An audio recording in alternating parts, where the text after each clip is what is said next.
Be live. Yes. Welcome everyone to the Empower Hour. I am Al Kumar, I am Hanifa. and joining us this evening is a super duper special guest, Baba Obi Egbuna Jr. Yes, Mhm. thank you so much for joining us this evening, Baba. Well, the honor and pleasure is all ours. Thank you. I've been looking forward to this show because I've been doing some research, and I'm a little embarrassed to say that we share the same kind of space in the DMV area, and I hadn't known about you prior to recently, and I'm like, wow, I should have been known about this brother, this brilliant brother. So you're a little bit about you. You're a African history teacher. You you're a playwright. Hmm. You're organizer. Yes, You do work with the Sankofa homeschool community. yes. You also do work with the Muhammad University of Islam. I was there for 6 years. Yes, Okay. And then you're currently the External Relations Officer of Zimbabwe and Cuba Friendship Association. yes. Did I leave anything out? That's enough for tonight.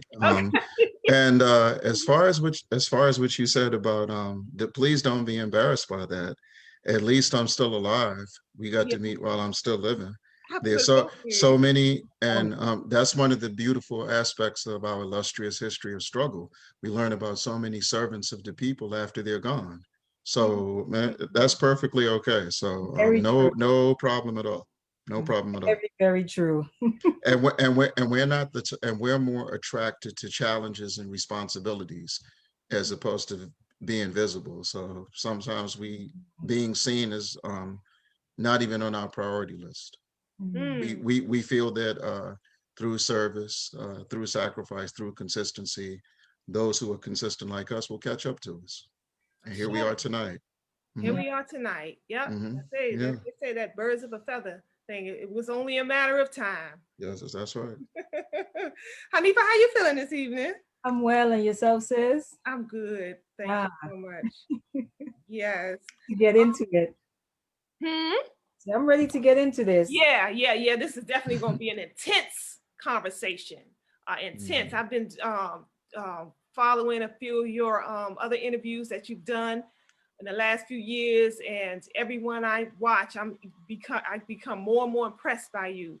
Thank you. Family, this is going to be a very, very, very informative discussion tonight. So you want to get all your friends and family on board with us. Please share.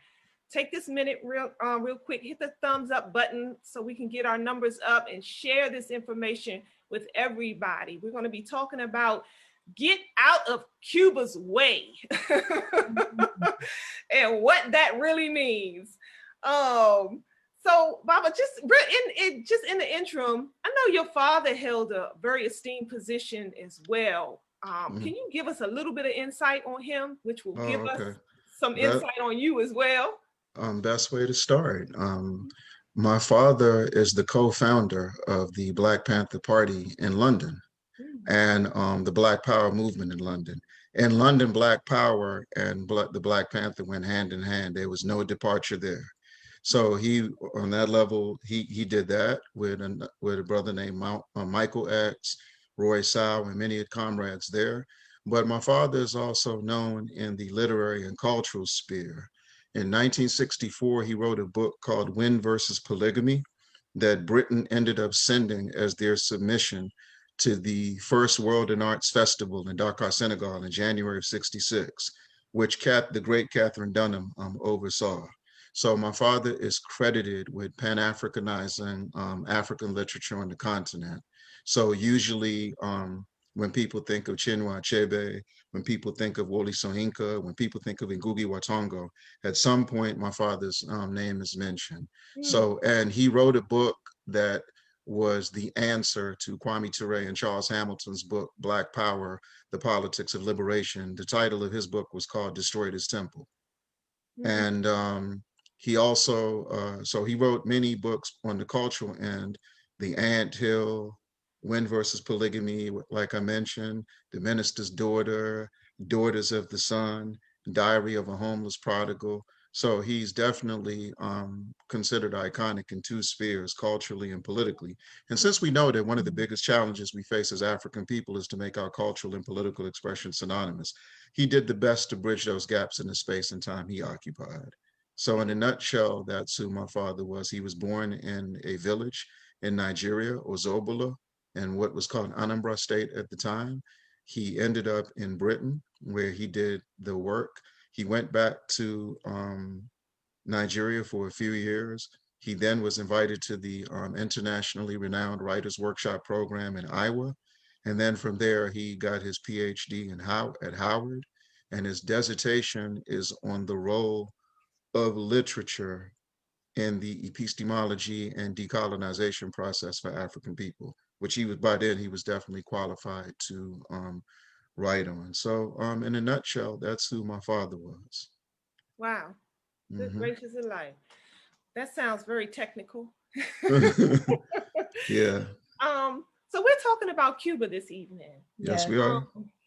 Give us a little bit of insight on what your title that you hold with them, the Zimbabwe Cuba. Friendship Association. Yeah. That, of course, that would be an excellent segue to start. In 2006, when I went to Zimbabwe for the first time, through work I had been doing through the now defunct Pan-African Liberation Organization on the Zimbabwe question, I had the honor of having a private 1-hour meeting with the late Pan-African icon and president of Zimbabwe and national hero, Robert Gabriel Mugabe, for an hour at the United Nations in 2003. And he said, young comrade, you have to come home and engage us on the ground. So in addition to being motivated to go and do that, we also wanted to build a bridge between the Cuban solidarity efforts on the African continent and our work in the diaspora. Something fell into our lap. The highest ranking Cuban diplomat to be deported from Washington was a son of Africa named Cosme Torres Espinosa. And as the ancestors would have it, his next detail was he was the Cuban ambassador to Zimbabwe. So I popped up on him and he was like, what are you doing here? And I said, I'm gonna be here for about 6 or 7 months. And you know, I had to come and see you. He said, come back in like half hour. I said, okay. So I came back and he said, before we even, I'm taking you to lunch, but before we do anything, you have to join Zikufa. And I said, okay. So I came back in a meeting that Tuesday. Why that organization is important is because anybody who knows Zimbabwe's history, you know that they have a 97% literacy rate, which is the highest on the African continent. The reason for that is because between 1986 and 1996, 3,000 Zimbabwean teachers went to Cuba for training in a place called the Island of Youth. And the first person to graduate from that program, now transitioned, is our comrade Fernandinho Passanai, and he was my chairman. And so they recruited me into that organization. And also, when you look at Cuban and African solidarity, the highest award Cuba bestows on people is what's called the Jose Marti Award. And the most popular person to receive that award out of Africa is, of course, Madiba Nelson Mandela. But the very first person to get that award of that stature, it was in 1984, Thomas Sankara, the president of Burkina Faso at the time. And then in 1985, late President Mugabe got it. So that's just an idea of the bridge between them. And if you know anything about the liberation movements in Southern Africa, everyone with the exception of South Africa liberated themselves by armed struggle. Namibia, armed struggle from 1966 to 1990. Zimbabwe, armed struggle from 1966 to 1980. Angola, armed struggle around 11 years. Mozambique, armed struggle. All of them had very strong ties with Cuba. And but Zimbabwe being very special because they're the only liberation movement that came to power in Southern Africa that was not backed by the Soviet Union. But in spite of that, Cuba still embraced them. So it was just an honor to be recruited into that organization. And I just thought I'd be a rank and file member. I was happy with that. But then about 5 years ago, they said, you know, you're in the States more than you're here. And we think that based on your experience before you even came here, you have the ability to intensify the work in the diaspora. So we're going to give you this responsibility. Like we said, we chase responsibilities and challenges, never accolades and recognition. So once they said that, we took the responsibility, and we've been trying to be true to it ever since we've had it. And that, in a nutshell, represents the relationship between those two particular nations. Yeah. And so, like I said, once again, they're responsible for Zimbabwe having a 97% literacy rate. The highest honor they bestow on an individual was bestowed on Zimbabwe's second president and most well-known and decorated president. So we're just humbled and privileged. And the fact that we were recruited by a diplomat who had been deported out of Babylon, that in itself is a very special story. So that's how I came to be the external relations officer. But before that, and in that capacity, we've been able to do some very unique work, which we will talk about tonight. Yes, sir. Why do you say get out of Cuba's way? Why do we say that? Because our former colonizers and captors on Cuba's way, they've been in their way since they've been for such a long time. And we're not talking about the revolution that prevailed in 1959. The first 7 presidents of the United States attempted to annex Cuba. Cuba was supposed to end up like Texas and California, formerly Mexico. Cuba was supposed to end up like Puerto Rico. Cuba was supposed to end up like Guam, end up like the Virgin Islands, imperialist Yankee extensions, or like Panama. But it was because of our ancestors in 300 uprisings by those who were captive there, the most well-known one by an African named Jose Aponte. They were in Cuba's way politically, so Cuba decided to form in 1908 the first all-African political party in the Western Hemisphere, Partido Independiente de Color, which means the Independent Party of Color, 1 year before the NAACP was formed, 1 year before Osage Dr. Kwame Nkrumah was born, 1 year before Katherine Dunham was born in 1909. The Spanish-American War, which is definitely not in our children's textbooks, but we'll tell it tonight. The Spanish-American War was Spain and the United States going to war over each other over who would control Cuba. So Cuba's been fighting the United States since then. And then, of course, the blockade is in their way, which was imposed in 1962. And it was imposed, and it represents naked diplomatic terrorism. And keep in mind, it comes on the heels of a failed invasion, the Bay of Pigs invasion in 1961. Under Kennedy, a Democrat. We'll get into that too. And they were feeling that they had momentum because they said, we took out Lumumba in the Congo. Let's go ahead and try to take down this revolution in Cuba, but they failed. And then they came with a blockade. So the blockade has been in their way. So it deals with travel regulation. It deals with the stifling of the economy. But what it has done is it has forced people to look at Cuba's best attributes. The more imperialism vilifies a nation, the more they attempt to isolate a nation. What that does for that nation is it gives them a chance to put their best attributes front and center. So even though they've been in the way, Cuba still has the highest literacy rate in the world. Even though they've been in the way, they say that their greatest army is not the army that fought with us in Angola for 14 years, not the army that brought about the armed struggle from 1953 to 1959, but they say their best army is their medical personnel. They have the most advanced gerontology program in the Americas. For listeners who don't know what that is, that's when you take care of your elderly the way you're supposed to. They have the lowest infant mortality rate in this hemisphere, the lowest HIV/AIDS rate in this hemisphere. And they've been able to build on, and then of course, the Henry Reeve Medical Brigade, which the Get Out of Cuba Way is about. Henry Reeve was a Brooklyn, New Yorker, a Caucasian, who went to Cuba and fought on the side with the Cubans during the Spanish-American War. So they named the brigade after him intentionally. So they go all over the world, doctors, nurses, specialists, and they treat people. And they have 4,000 doctors dispersed throughout Africa, 500 positioned in Haiti, all over Venezuela. We'll talk about many of these different things tonight. And so recently, since this genocidal corona pandemic has hit the world, they have been in Italy, they're wanted all over the world, but the United States wants to stand in the way of them being here, even though we need them more than ever before. There were some overtures made. A couple of them were at the Poor People's Hospital in Cleveland, Ohio. A couple of them were at a hospital in the University of Chicago.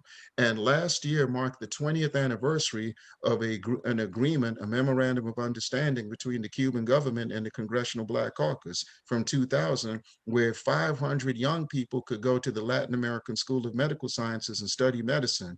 The scholarship is worth $250,000. It's a 6.5-year program. You learn Spanish, but you sign an agreement that you're going to come back to the poorest parts of the United States and apply your trade. And for us, that's an extension of Booker T. Washington's work, because Booker T. Washington started Negro Health Month in this country. The one thing that him and Du Bois agreed on was the health question.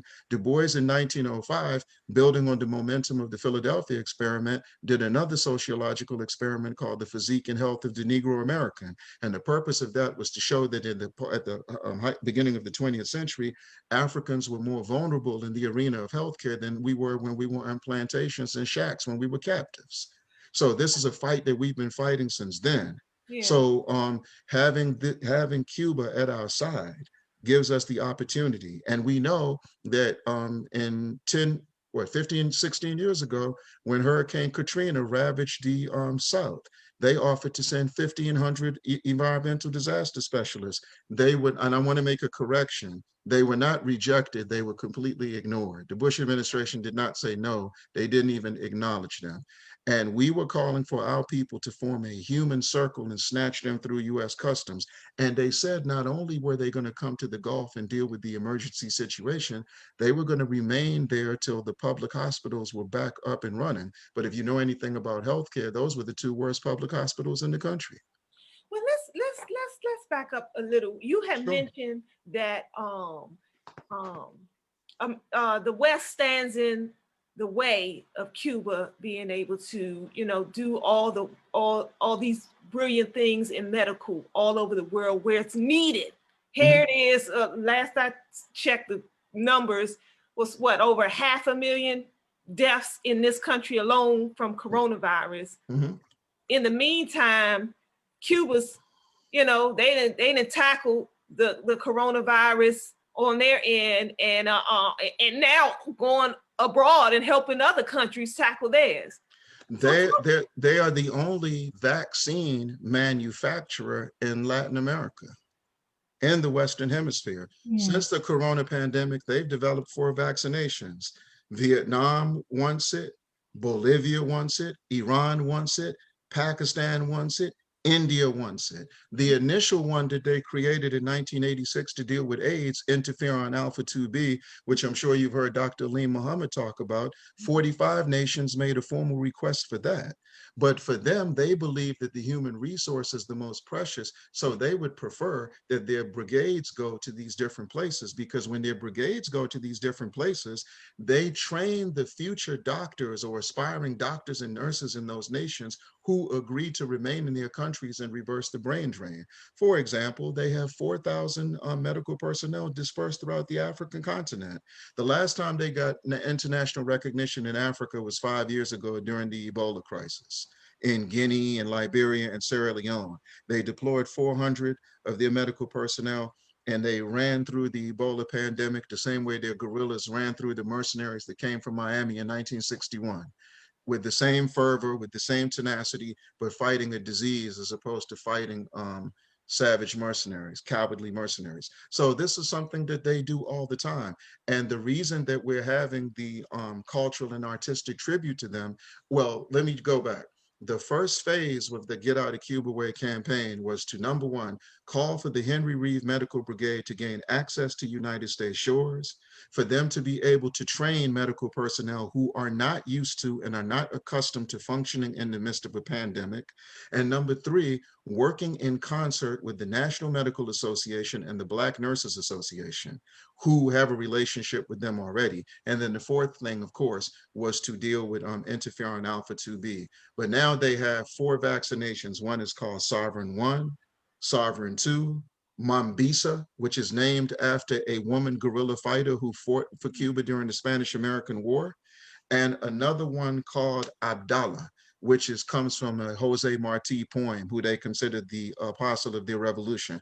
But they, because of the blockade, which is aimed at crushing their economy, crushing their resources, which I want to get into, but go ahead. they don't even have the capital to mass produce that vaccination for their people. But fortunately for them, because they're doing so well, so the first vaccination, Sovereign One, it's one you give to people who are rehabbing from having the corona pandemic. Excuse me.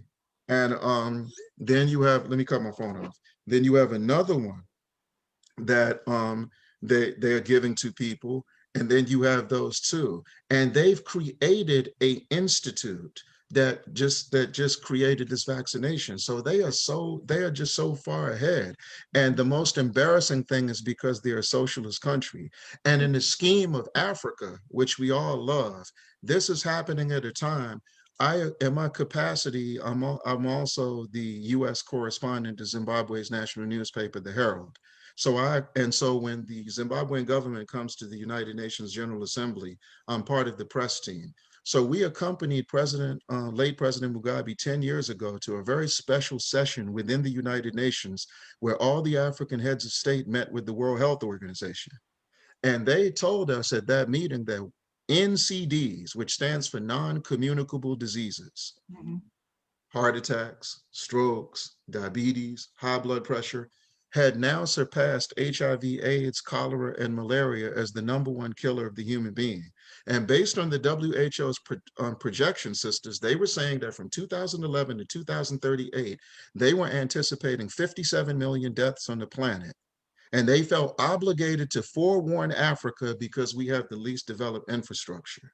So what we're saying is the second phase of the project, is which we will begin next weekend.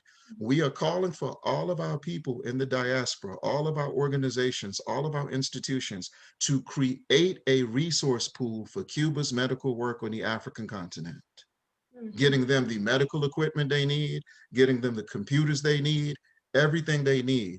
And because we talk about the United States Africa Military Command all the time, understandably so, but we don't talk about the most dangerous organization on this planet right now, the United States Agency for International Development, which under the guise of humanitarianism deals with militarism, deals with intelligence, deals with sanctioning, deals with blockading. They determine what sister city projects. They tell the mayors in this country what African nations they can have sister cities with. They dictate what African business people can come here and do investment. They're in the way of everything. And what they do is they are part of, and this is happening at a time where there's a category that the United Nations came up with called extremely poor. As we say in the hood, PO. We don't even use the OR, right?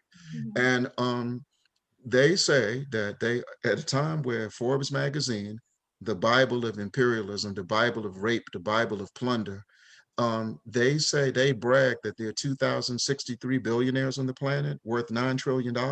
At the same moment in history, there are 784 million people living on $1.90 a day or less. Since we're talking to the DMV tonight, even though your reach will go beyond that, but since we'll keep it local, that means if you get on the blue line at Potomac Avenue, you can't get off at Shaw. That means if you go to the laundromat like many do, you can't wash your clothes and dry your clothes. They live on $1.90 a day. There's 784 million people who live like that on the planet tonight. 400 million of them are in Africa. That means that Africa represents 70% of the extremely poor. So when we talk about people, so when people talk about investing in Africa, and when you listen to what they mean by investing, they sound like an extended mouthpiece of the Corporate Council on Africa. They sound like an extended mouthpiece of the Council of Foreign Relations. They sound like an extended mouthpiece of the U.S. Chamber of Commerce, who now has a U.S.-Africa business exchange, which is what the year of return is all about. But instead of trashing that, let's have an alternative. Let us come together and invest in Cuba's medical work in Africa, because that won't just deal with the immediate needs of the suffering, but it will also, we will be contributing to the training of future doctors and nurses who will remain in their countries based on conviction and based on patriotism. So that's what the performance next week is all about. Wow. For those, we have a versed audience, and so for those who may not understand, break down for us real briefly what is a blockade? What are sanctions for those who A blockade is when you develop a policy to prevent a country from having trade, to prevent a country from using their currency to purchase needs in the medical arena, to help their medical infrastructure, to help their educational infrastructure, to help their public works infrastructure, to completely stifle their ability to function economically, but also deal with social infrastructure. So goal number one is to stifle your economy, which automatically cripples your infrastructure. So you'll be your agricultural system will be vulnerable, your educational system will be vulnerable, your healthcare system will be vulnerable. And Cuba has lost nearly $200 billion because of this blockade since 1962. But in spite of that, they have the highest literacy rate in the world, the lowest infant mortality rate in the world, the lowest HIV/AIDS rate in the world, the lowest infant mortality rate in the world. Because of their patriotism, Cuba's a real example of homeland security. So when the United States has a whole department, but that is the blanket for the CIA, the blanket for the FBI, the blanket for the Pentagon, we can tell them unapologetically, you wish you were Homeland Security. Plus, since you stole someone else's land, you can't secure it. You're just a thief that's been in power too long.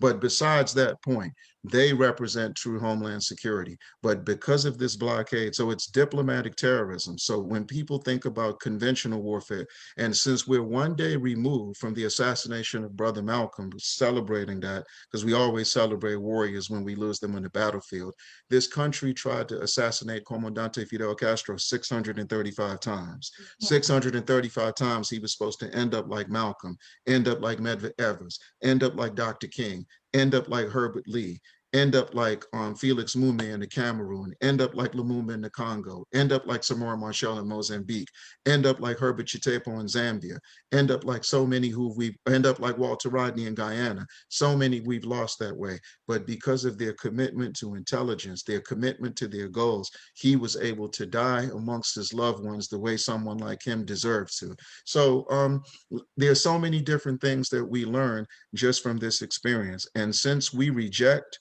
the Democrat and Republicans' definition of America, which is so fascist, it would make Hitler and Mussolini envious if they were still here. Since who are they to proclaim America? That's important for us because the 45 million of us here, our legacy is connected to the additional 150 million of us throughout this hemisphere, since we know that those ships that brought our ancestors here were the first form of public transportation. So we want to make sure that our children are just as knowledgeable about our story in Virginia, Alabama, South Carolina, North Carolina, Cuba, Haiti, Jamaica, Barbados, Venezuela, everywhere where Africans have suffered, everywhere where Africans have been exploited and dehumanized in the Americas. And Cuba is one of the best examples of what we can do when we have a real authentic revolution. But so the blockade was aimed at crushing them, but it has not worked. Now, why did they do that though? Why did America put sanctions? To use Kennedy? Kennedy said Cuba's dangerous, not just because of its ability to maintain its revolutionary direction, but because of the inspiration it will give others to follow their example. Wow. This is why when Allende tried it in Chile, they tried to crush him. When Maurice Bishop did it in Grenada, they went right in and assassinated him. Colin Powell spearheading that effort. This is why they're going after Venezuela with reckless abandon. This is why they overthrew Morales in Bolivia. No one else can try to follow that example. And they use every instrument. For our young people who are listening, or we're at that age, but I'm sure some of you know a lot of people who love the movie Scarface with Al Pacino. Let me tell you about that movie tonight. That movie ended up encouraging many of our brothers in particular to get involved in blue collar crime, the crack market in particular. But the objective of that movie, it was an anti-Cuban Cold War movie.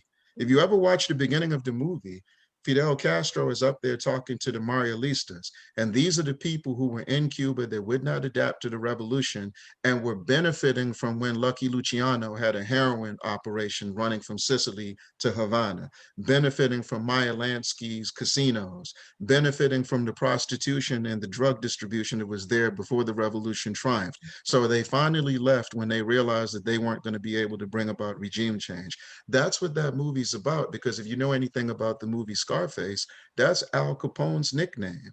And the original movie in 1932 made by Howard Hughes is about Al Capone. So how does the movie shift from Chicago to Miami, which was the haven for the Cubans who were against the Cuban Revolution? Right. 1 year before that movie, Ronald Reagan was the keynote speaker at an organization called the Cuban American National Foundation, whose slogan was from proletarians to profitarians. And they were saying that we will not fail when we invade the next time. That was their whole goal. And they had two terrorist organizations that functioned under their group. One was called Brothers to the Rescue, and another one was called Alpha 66.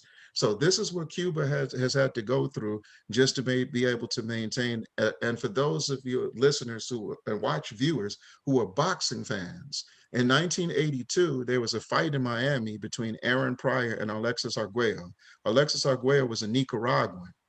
And the Sandinistas in Nicaragua had a revolution just like Cuba's, and the United States was livid about that revolution.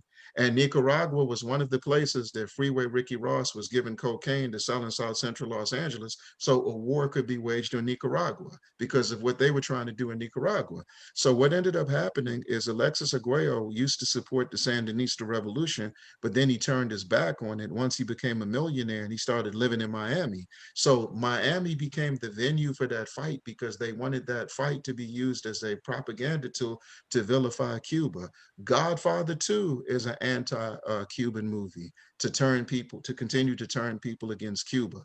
But the African community in particular has been the best friend of Cuba inside United States borders. So the work we're doing, we're following so many who came before us. Joe Louis, the boxer, led the first delegation to Cuba we ever had. Then Amiri Baraka on his heels took John Henry Clark to Cuba with him, took Julian Mayfield to Cuba with him, took Harold Cruz, who wrote The Crisis of the Negro Intellectual, to Cuba with him. Then, of course, he met with Brother Malcolm in the Hotel Teresa. Osajefo Dr. Kwame Nkrumah, Ghana's first leader, was the first head of state in the world to recognize the triumph of the Cuban Revolution. The second one was Gamal Abdel Nasser, the leader of Egypt, who saved Brother Malcolm's life when he was poisoned in Egypt by the CIA because he was supposed to die in Kemet, not die in Harlem at the Audubon Ballroom. So these connections to Cuba that we have. Then in 1967, a young thoroughbred named Kwame Ture was invited to Cuba to speak at the Organization of Latin American Solidarity. And after he spoke, Fidel put his arms around him and said, if the Yankees touch one grain on his head, watch how Cuba explodes. So and the reason that Assata Shakur is safe and sound in Cuba is because of these linkages, because of these ties. And rest in peace to Nehanda Obiadun, who was also protected by the Cubans. So, I mean, we mentioned Thomas Sankara earlier. 3.5 million children got their vaccinations in Burkina Faso because of a project between them and Cuba. We mentioned Venezuela earlier. Thousands of people in Venezuela got their eyesight restored because of a project them and Cuba did together called Operation Project Miracle. So all we're saying is we want Cuba to be able to perform the miracle of eradicating the corona pandemic here in the corona capital of the world, the United States of America. And we shouldn't let the Democrats or the Republicans be in the way. We can get them out the way if we organize and we accept the challenge. Right. Now, how do we get them out the way with so many restrictions put on the average people? We're going to send you the appeal that we did. And once again, being true to our tradition of resistance, we didn't do no petition. We did an appeal because we did an appeal in the spirit of David Walker. We did an appeal in the spirit of the Honorable Marcus Mosiah Garvey, who sent one to the League of Nations in 1923. We did an appeal in the spirit of Du Bois, who did one in 1947 to the United Nations, that Eleanor Roosevelt did everything she could to sabotage it and stop it. And she was on the board of the directors of the NAACP at the time. And then, of course, we know Malcolm was planning another appeal, and his was different because when Du Bois did it in 47, there were no independent African nations. By 1957 and 1960, 35 countries in Africa gained their independence from colonial rule. So Brother Malcolm's trips to Africa in 59 and 64 were to do some lobbying, to ask Nkrumah, to ask Sekou Touré, to ask Kaunda in Zambia, to ask Nyerere in Tanzania, when we go before the United Nations, we need you standing there with us. And that was the purpose of that. And of course, the New York Police Department, the FBI, and the CIA had other ideas. And then right around the same time, Dr. King is dealing with the Vietnam question, but he's also talking about the Poor People's Campaign. But as early as 63, King writes the letter to from the Birmingham jail. And what does he say? He says, man, the anti-colonial movement in Africa is moving like a jet. And here we are at lunch counters, at bus terminals, fighting for the right to vote. We moving like a horse attached to a buggy. So we were looking at these examples then. And so we tell Willie Barber and the Moral Monday movement, we tell Al Sharpton, we tell Tamika Mallory, we tell all of them that what Cuba is doing with this, dealing with Corona, what Cuba is dealing with in the field of medicine, it is an extension of the Poor People's Campaign. So if you're for the Poor People's Campaign inside United States borders, then we're looking for you to join us in this fight and be shoulder to shoulder with us.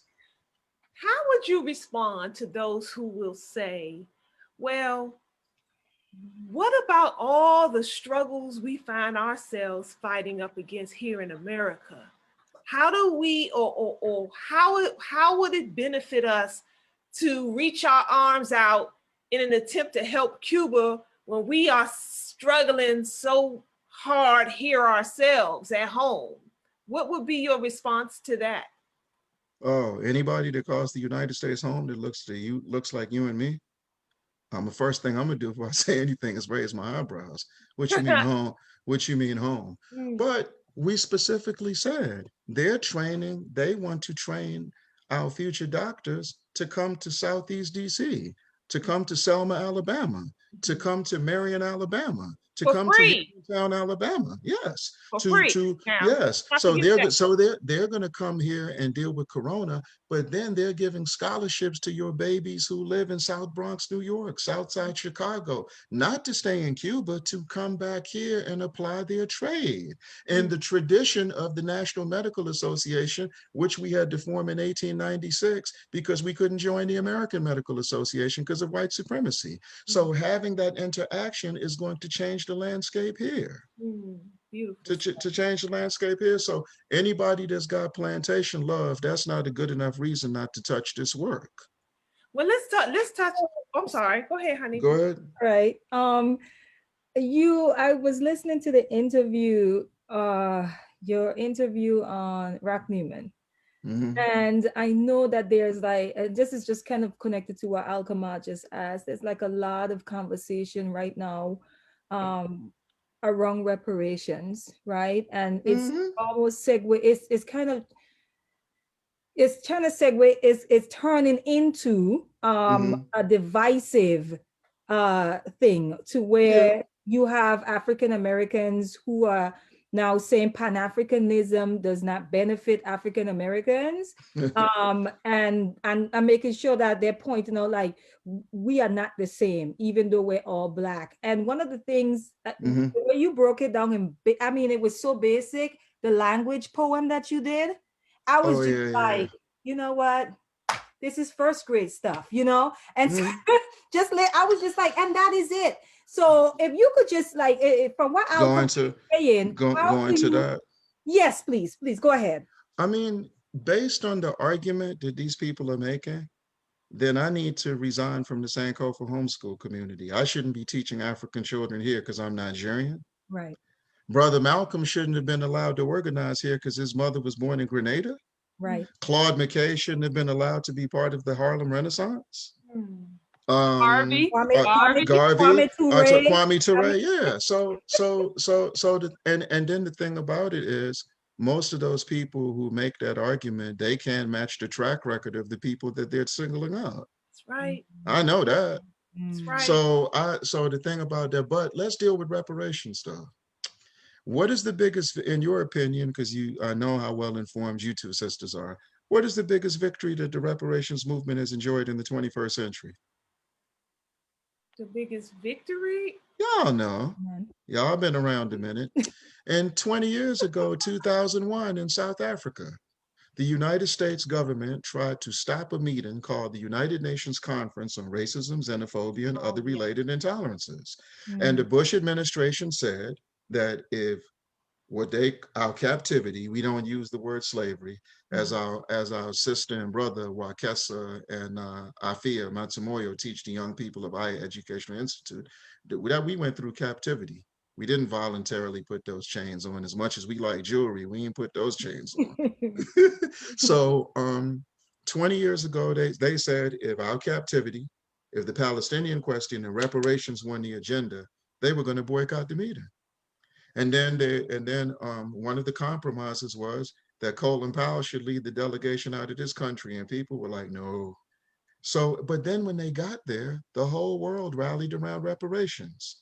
And then the Africans in the Caribbean had a slant on it. The Africans in Latin America had a slant on it. The Africans in Africa had a slant on it because they said, you can't talk about that and exclude colonialism. That same year, 2001, the United States government imposed what's called the Zimbabwe Democracy and Economic Recovery Act. And Comandante Fidel Castro was one of the keynote speakers of that conference. And he said what Cuba's debt to Africa goes beyond reparations. It deals with repair. It deals with land. What these people have done is they have reduced reparations to compensation, not land, not repair. Yeah. And we all know what all landmass we all have in common. That doesn't mean that we stop resisting in the places where our ancestors were captive. So what we're doing is tied to the Africans that have been in Australia for 80,000 years, the Africans that are 160 million strong in India, 80 million strong in Pakistan, and these people you're talking about, they have been created to stop something called the Afro-descendant movement that is being spearheaded out of Venezuela. That movement is saying that we're no longer African Americans, we're no longer Afro-Caribbean, we're Afro-descendants, stolen Africans, and we're going to unite based on that. So that's what they're trying to stop. And what we will say is the Democrats and Republicans don't have a check big enough to help us, to get us to accept this amputated narrative of the African experience. It is connected to that museum. The John Lewis George Bush Museum is what we call it, because John Lewis and George Bush cut a deal to establish that museum. That's why Colin Powell's on the board. That's why Laura Bush is on the board. That's why the CEOs of American Express and the Bank of America, the two institutions that benefit more from prison labor than any institutions in this country, are on that board. It is to promote what we call the amputated narrative of the African experience. So we're trying to come together. So any narrative that deals with amputation, we're going to treat it like it deserves to be treated. And so the bottom line is we have too much experience, we have too much work to do. And this Get Out of Cuba Way movement backfires against their argument, because we're not just talking about building a resource pool for Cuba's work in Africa, we're recruiting students to go to Cuba to come back here to train. And there's nothing that the Democrats and Republicans can offer them that can match up to that, qualitatively speaking. So the only thing we have for them is a smile, a hug, and a bunch of library cards. Wow. Now, what do you say to those who, it's this, I've watched it over the years and it's picking up momentum, actually, this whole notion that America is the motherland. And that I even saw something on YouTube the other day with a girl, and she had a pretty large audience too, saying 98% of us is indigenous to America. I mean, that's not an old argument, but it's in the scheme of militarization. If you work with children, ask them what they think about what's the first thing that comes to their mind when they say Tuskegee. They all say the Tuskegee Airmen. but they've been about 5 or 6 movies and television shows about the Tuskegee Airmen. That's to recruit Africans into the military. So the purpose of this is so when people talk about what nation they have an allegiance to, that means they want to keep fighting in the wars of this country, keep serving in the intelligence agencies of this country, keep working for the corporations. But for us, we're mature fighters. We don't just focus on what we're against, we focus on what we're fighting for. So once we articulate what we're fighting for, if you're not fighting for that, then you're fighting against us. See you in the battlefield. We'll figure it all out. No problem. But we know who we have, but we know whose trail we're following. Who are they following? It's as simple as that. So it's not a problem for us. Nah, they can do that. But the bottom line is because of the health needs, the health demands, the economic, and then these are the people who say, yeah, we want the wealth. Yeah, we want the wealth too. But we're products of the wealthiest nation in the world, but we're the poorest people in the world. We're not surrendering our wealth to acquire new wealth. What about the wealth we already have?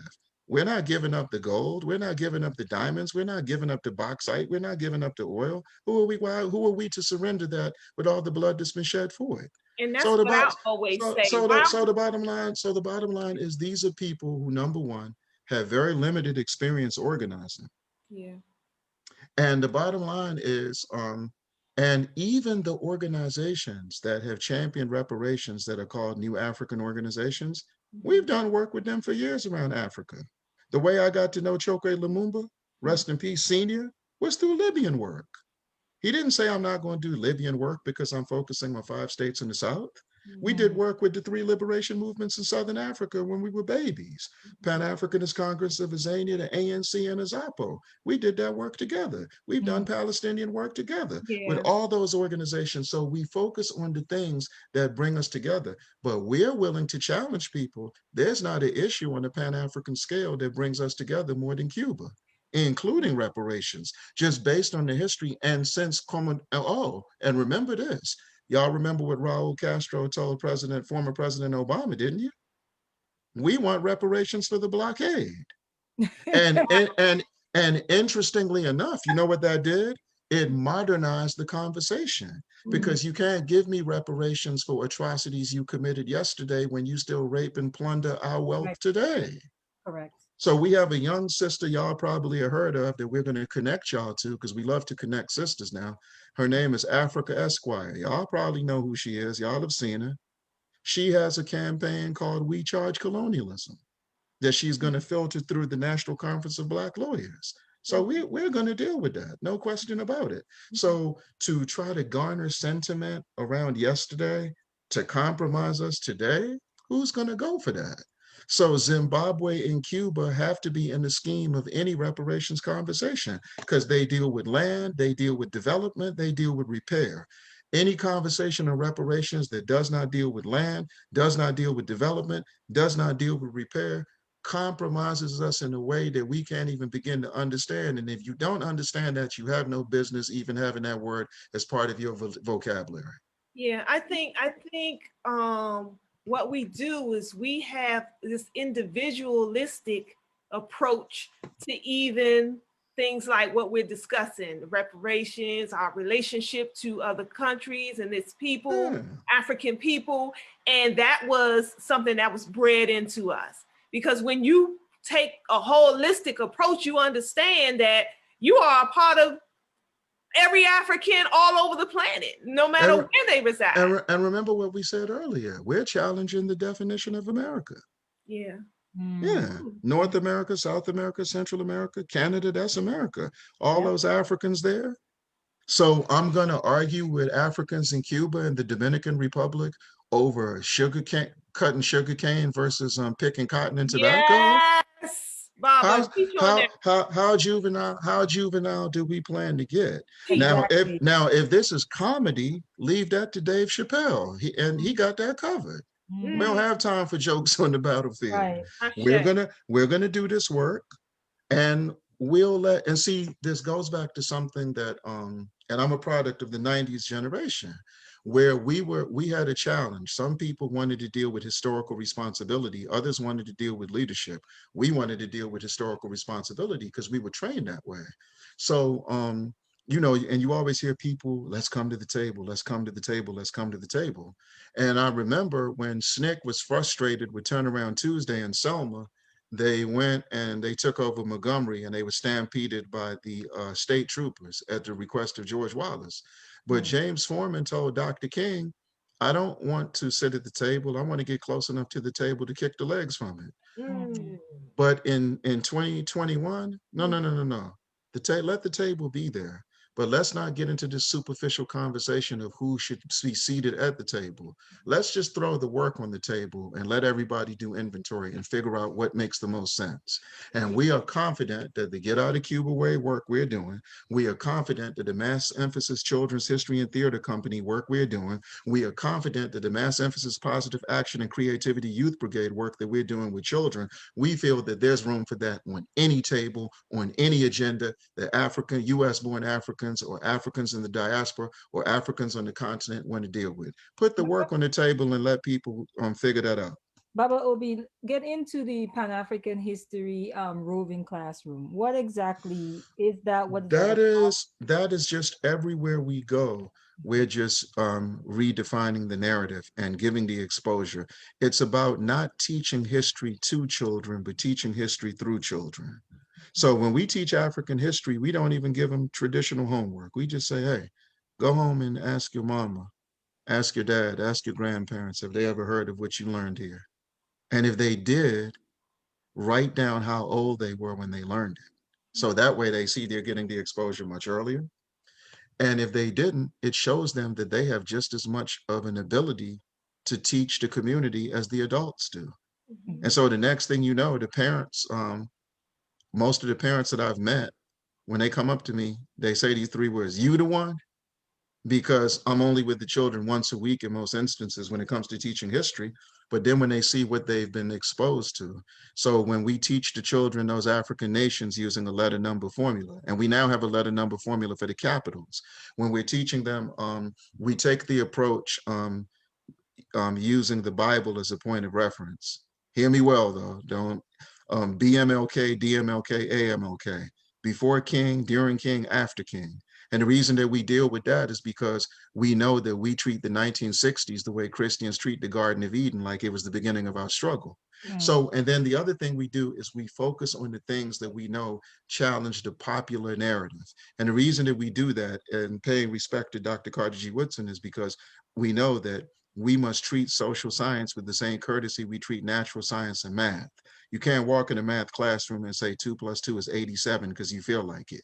You can't walk into a science lab and say that dirt and smoke equal chlorophyll. They're going to say, get the hell out of here before you blow this lab up. So why, when it comes to history, we just say what makes us feel good, even if it's completely inaccurate? For example, you hear people talking about the Panthers all the time, but they never tell you where the Panthers started. But they know it started in Lowndes County in 1965. But they don't want you to focus on those who started it in Lowndes County and how they ended up. You understand what I'm saying? So you see, or there's a reason why you see the civil rights, human rights movement through the lens of the Southern Christian Leadership Conference. There's a reason that you see the struggle in what's called South Africa through the lens of the African National Congress. There's a reason why we see police, they want us to look at police terrorism and reparations through the lens of the Democratic Party. There are deliberate reasons for that. But the challenge is for us to come up with projects, campaigns, and initiatives so that so we can be on the offensive and not the defensive. And the other objective of this Pan-African Roving Classroom is to shatter the narrative of victimization. Resistance must be the cornerstone of our narrative. We have fought, we have won, we have lost, gained valuable lessons, and came back and scored immeasurable victories all over the world. And the ultimate victory is coming. We just might not be privileged enough to witness it, because as Kwame Ture taught me when I was 21 years old, that's one of the ultimate privileges of a fighter, to witness victory. Nat Turner did not live to see the chains come off. Medgar Evers did not live to see the Voting Registration Act signed in. Amilcar Cabral did not live to see Guinea-Bissau gain its independence. Josiah Tongogara, who was the architect of the guerrilla struggle in Zimbabwe, died on the first day of Kwanzaa in 1979. Zimbabwe gets its independence April 18th, 1980. He did not live to see that flag go up. So we are not preoccupied with witnessing victory. The only thing we want to do is make as many quality contributions as we can so we can create the atmosphere to ensure that victory is inevitable and certain. Yeah. Yeah. So that's what the Pan-African Roving Classroom is about. I hope I answered the question. Yes, you did. Why is it important to teach our children history beyond the I Have a Dream speech or beyond the 60s? What benefit is it for them? Well, I'll tell you what.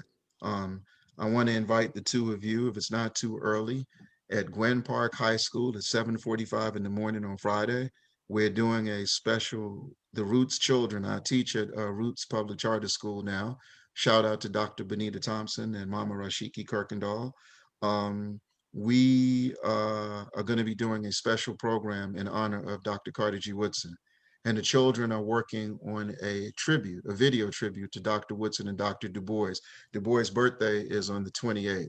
So the reason why is because when you take a look at some of the things that you're doing or some of the things you're involved in, you get a chance to see the illustrious trail of work that you're following up on. And then you don't want to be intimidated by it. So for example, we're doing this, we do work around Cuba.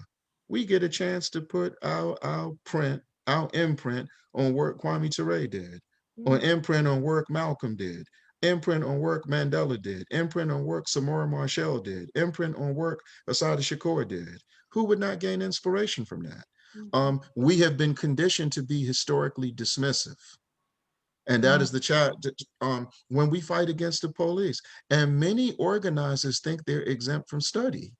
How can you take on the issue and campaign and not study the work that people did before you? And you're setting yourself up to make mistakes that we don't have the luxury of making. And you could have prevented it just by studying. So there's this concept that organizers are exempt from study. We don't buy that. You're supposed to be the most informed. And this is why when we, for example, anytime we do Cuba work, we go to the National Medical Association because Dr. Lucy Norval Perez, who's a former New York Panther, is the first president of the National Medical Association to take a delegation to Cuba. Anytime we do Cuba work dealing with health, we got to call her. We gotta go to the Nation of Islam because Malcolm was a member of the Nation of Islam when he met Comandante Fidel Castro. The Honorable Minister Louis Farrakhan has publicly supported our campaign. So we have to go to them. So you get a chance. So you study all of the different people who've done this work. Even if your position may be more militant than theirs, at least we have a position in the right direction on this particular work. So that's just the approach that we should take. And it's when we give the children this information, we don't want them to be confused. So before they even take their first step on the battlefield, they should have the most heightened understanding of any generation that we've produced. And then what we do is we just give them work samples. Try this. Like right now for this event that we have coming up this weekend, we got a bunch of teenagers. They are hitting up every NBA star, every NFL star, every entertainer who says they're woke, because they're going to see how woke they really are, what that really means. They're not going to criticize them, but they're going to challenge them. We have to go from criticizing each other to challenging each other. When we challenge each other, we're doing it to bring out the best in each other. Yes. That creates the climate of unity that y'all were talking about last week. Yes. So for us, we're always looking to see how we can get people to do work regardless of where we fall on the spectrum. And many instances, when we share our experiences, how we would, like when we did this appeal, when the National Council of Churches signed on to it, someone called me who was a veteran in Cuba work, I won't say who, and said they didn't mean to accuse us of that being a fraudulent signature, but they couldn't believe that we got the National Council of Churches. When we did a rally around a young brother that got killed in Condon Terrace 14 years ago named Deontay Rollins, Little Lips as they called him. He was gunned down by 2 DC police officers. And we ended up using that as a backdrop to deal with, and we took it to the United Nations. You know, the first organization that came and said, you can't do this without us, the National Black Police Association. And the final call was covering the story. And instead of dealing with the campaign, they were so enthralled with the fact that we got the National Black Police Association. And we were like, what's the interview about? Us going to the United Nations or us convincing the National Black Police Association that they should sign on to this? So depending on what aspects of your work you do, they could be different phases of the work, dimensions of the work that resonate. But we really feel that this Get Out of Cuba Way campaign, because it deals with education, and for people who have plantation love, when we deal with Cuba and we talk about their literacy rate and they want us to speak in a language they can understand, we'll say, oh, this is going to help affirmative action. This is going to help save HBCUs. This is going to help save predominantly Black institutions like Chicago State University, which is not originally an HBCU, but with the change of the community, Africans go to that school in mass number. So we can show them that. It's the ability to make these parallels. And when we make these parallels, health dynamics in our community.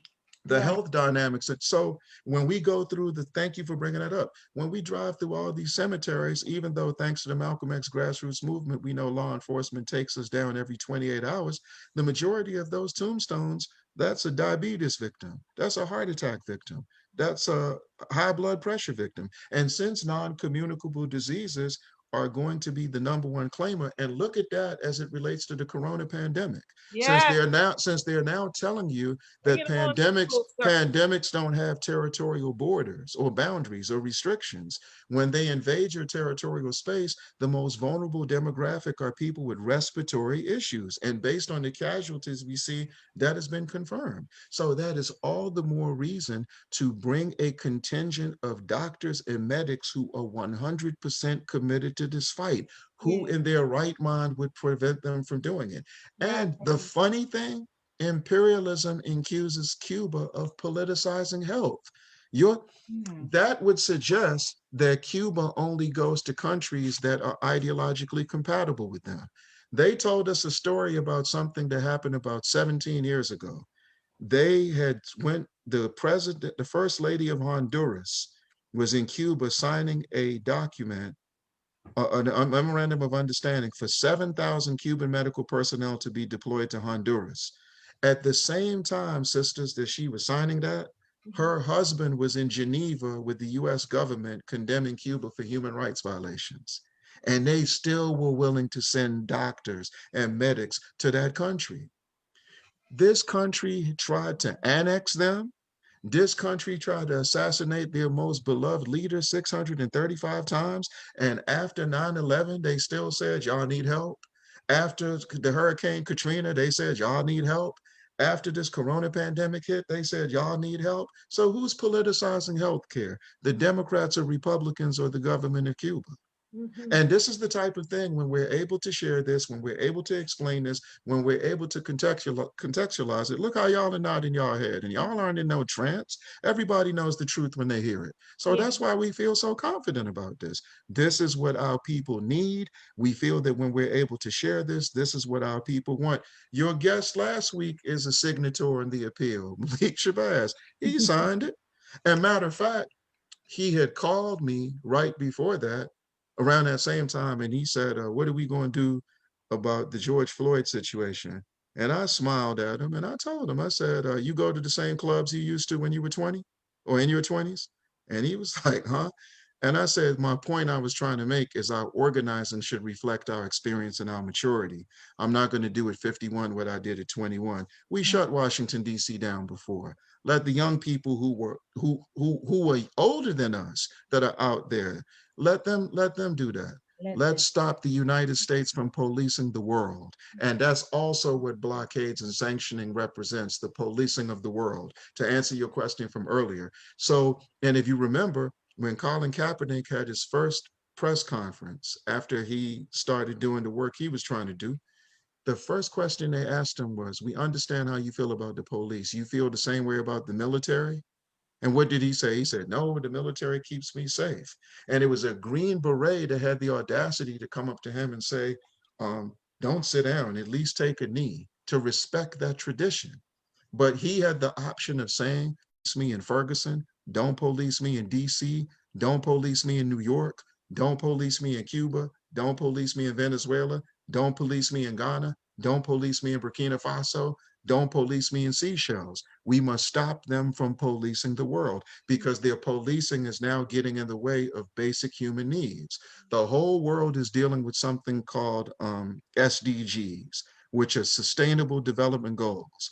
According to the sentiment of the world, every nation in the world is supposed to be focusing on everyone having clean drinking water, healthcare, housing, and electricity. There's 685 million people in Africa that don't have electricity tonight. That compromises the healthcare situation.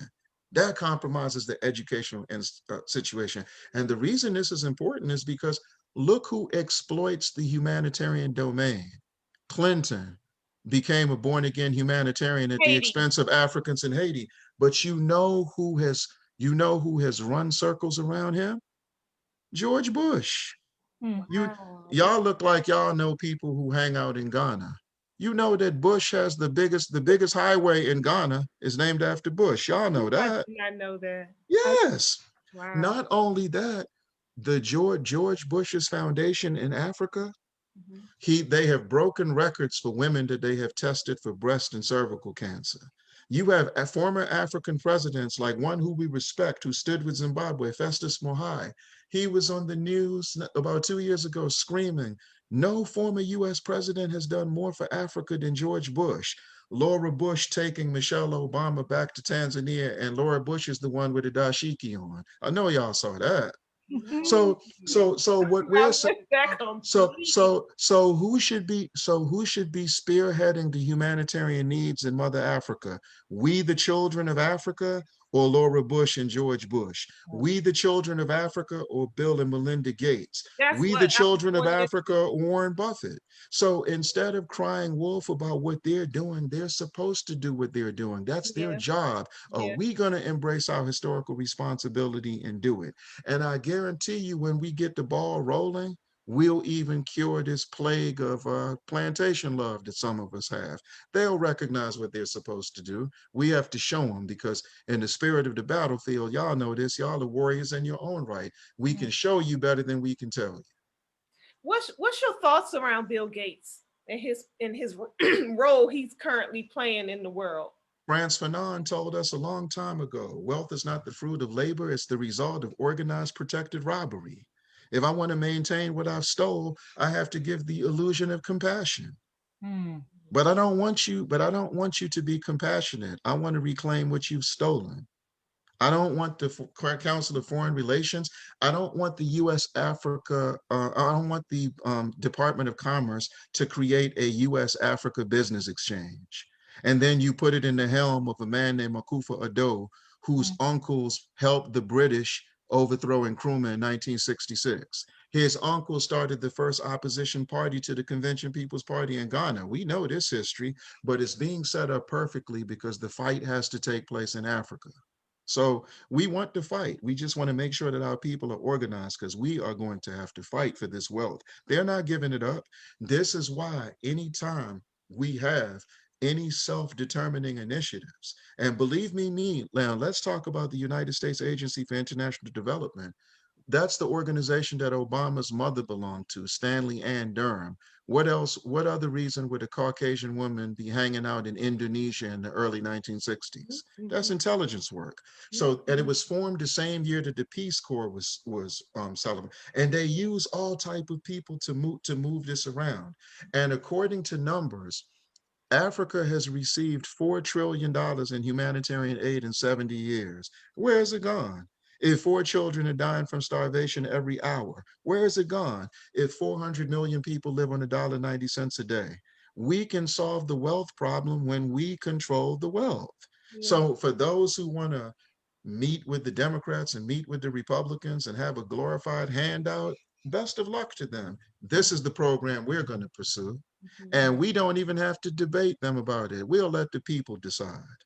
And we don't need the Breakfast Club. We don't need Sway in the Morning. We don't need any of those platforms. We prefer to work from the bottom up. And nothing makes us feel better when people who've never heard of us like you get a chance to hear us and see what time it is. And not only what we say, but what we do. Right, good stuff. And I know we've run out of time because we Yeah, have we so many sure more have. questions to ask you. But if I do, the African in America, the Black politicians' role in doing things like helping to lift Cuban sanctions and in the blockade and stuff. Why is it that we have all these African politicians, but we still are fighting these fights? Let's go with the ones we have.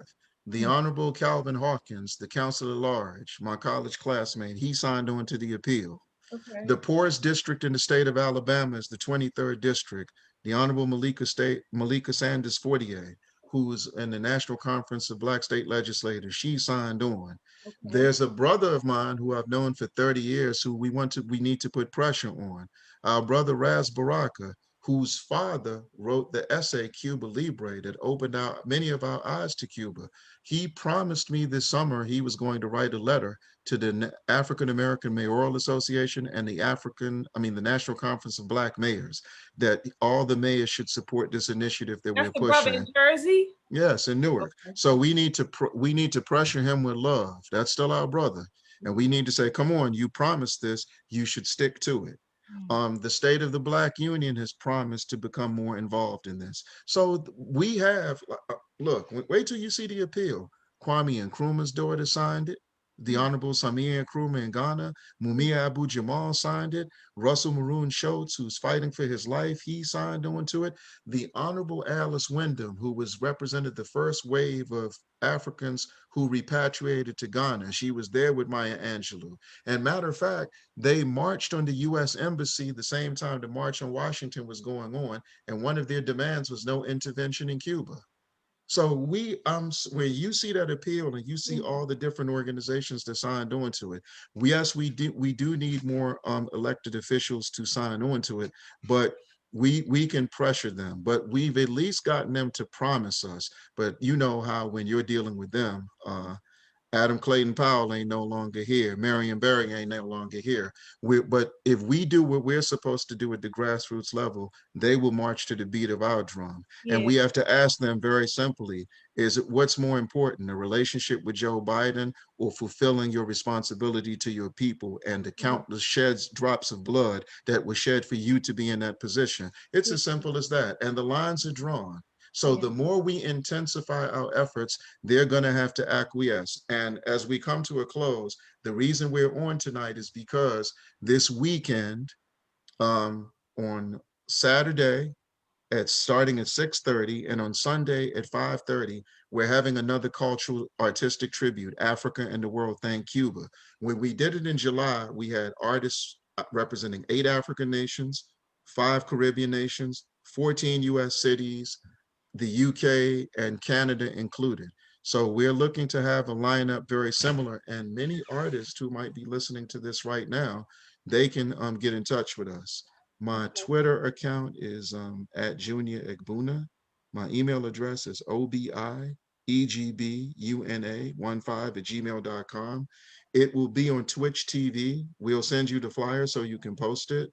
But the Twitch link is www.twitch.tv African the World Thanks Cuba. So people will be able to get a chance to see this artistic efforts. And if you all know some artists that you feel would like to be involved in something of this magnitude, by all means, reach out to them. And as Sekou Touré told us a long time, and we're looking for artists who are willing to identify their music with causes, because we have music with message and we have music with causes. But Sekou Touré taught us a long time ago, the revolutionary fight out of Guinea, to be part of our revolution is not enough to write a revolutionary song. You must fashion the songs with the people, and they will come of themselves and by themselves. So we're calling artists to responsibility. We're calling the athletes. We're calling the entertainers, but we're calling the everyday Africans. Oh, and for the record, Cuban solidarity is a cornerstone of Black Power, Black Panther tradition. So if you say that the Panther resonates with you, go and look at all the Panthers and what they're on record saying about Cuba, be it Huey Newton, be it Kwame Ture, be it even the ones who betrayed the Panther legacy. But when they were at their peak, look at Angela Davis finished her autobiography in Cuba, for people who didn't know that, which is just as significant as Dr. King finishing Where Do We Go From Here in Jamaica. So these are things that once people know the history of the service, we are confident that they will respond timely and they will respond appropriately. Yeah, I love that you take this whole, I call it a holistic approach. It's a world view. It's not a narrow right here in this little small landmass. It's a worldwide view. Real quickly, you know what's so funny? Oh, I got another way, and Hanifa was going to crack up when I say this.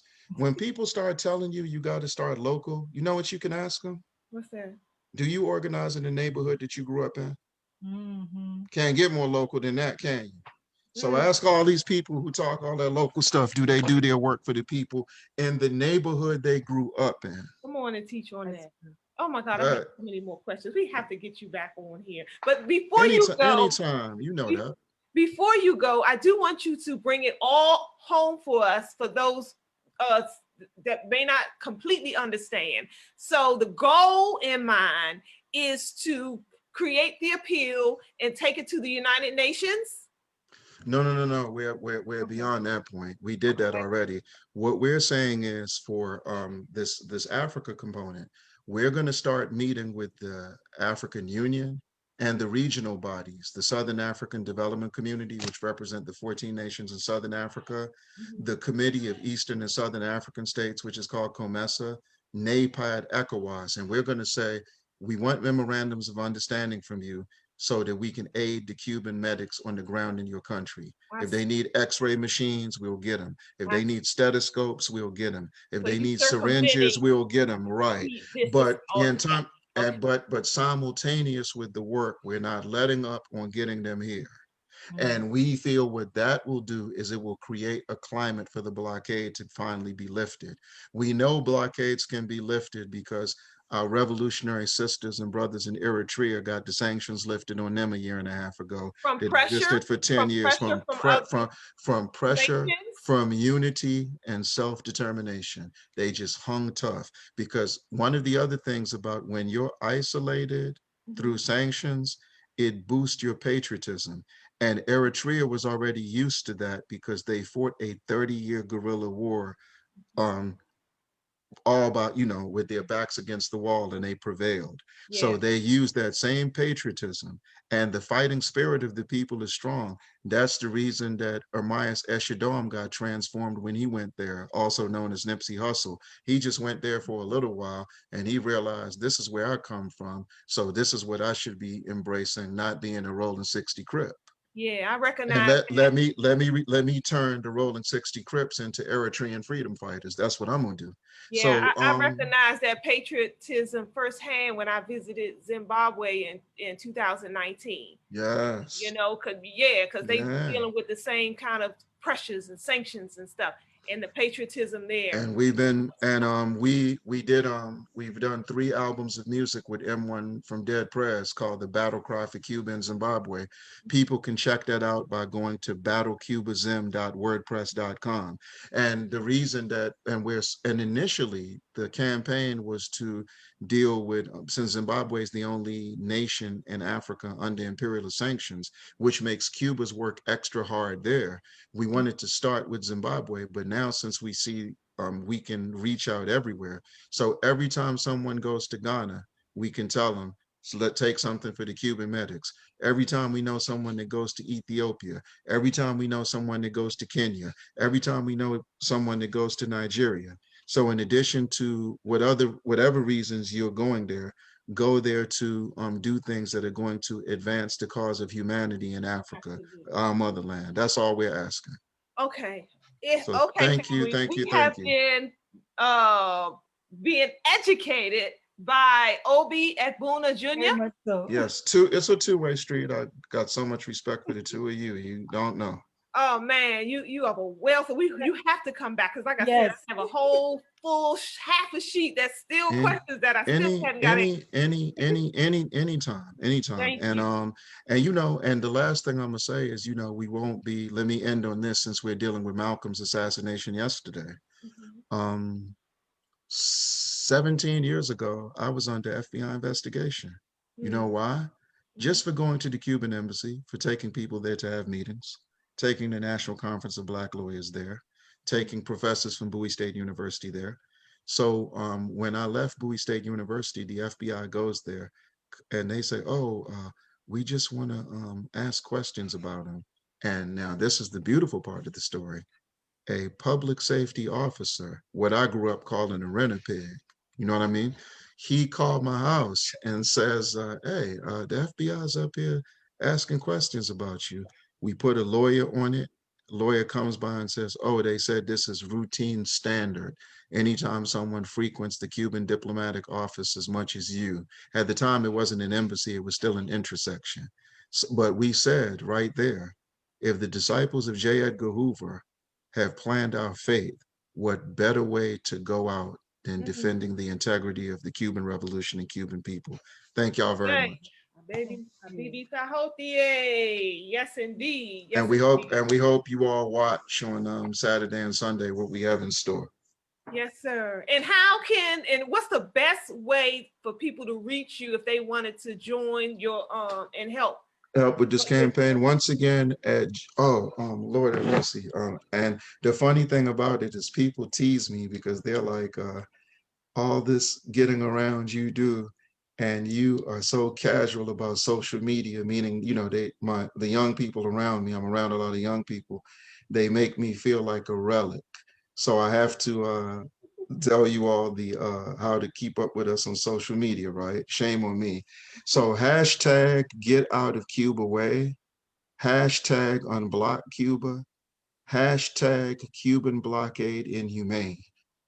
Email address obiegbuna15@gmail.com.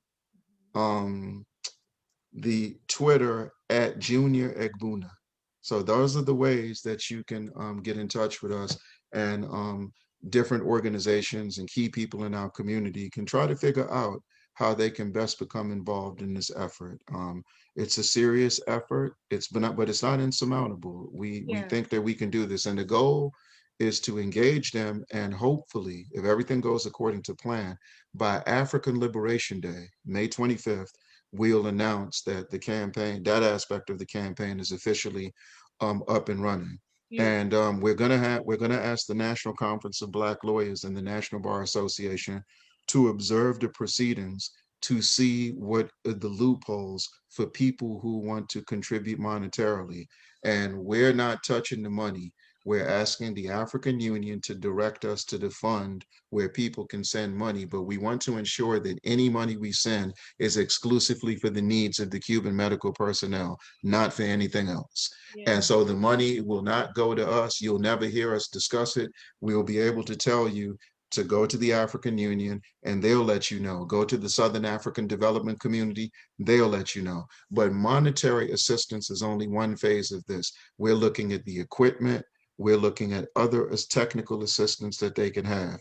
They need laptops, they need tablets, they need cell phones, they need that type of thing in order for their work to continue to flourish. They are doing this work on half a shoestring budget. And remember, they've been hit, they've lost almost $200 billion. And we're expecting 4,000 of them to be able to maintain in Africa. It's the least we can do. The least we can do. Yes, sir. Yes, sir. So we thank you, Africans, so much. And we hope what we shared tonight meets your satisfaction and your expectations. Absolutely. Thank you so much. Thank you. And we'll be in touch again very soon. Thank you, Obi, for all the work you do for all of us. We appreciate it. Thank you. With you, we fight together. I ain't fighting for you. That means you watching. Uh-oh. I receive. So we thank you. We thank you. Thank you very much. Okay. And we'll see you again. Yes, we definitely will. Yes. All right, family, that's our show for this evening. Please share, get the word out. Let's help. Let's all boost. Let's you know, let's help our Cuban brothers and sisters, and so they can in turn help us. All right, family. Until next time, take care of each other out there. Peace.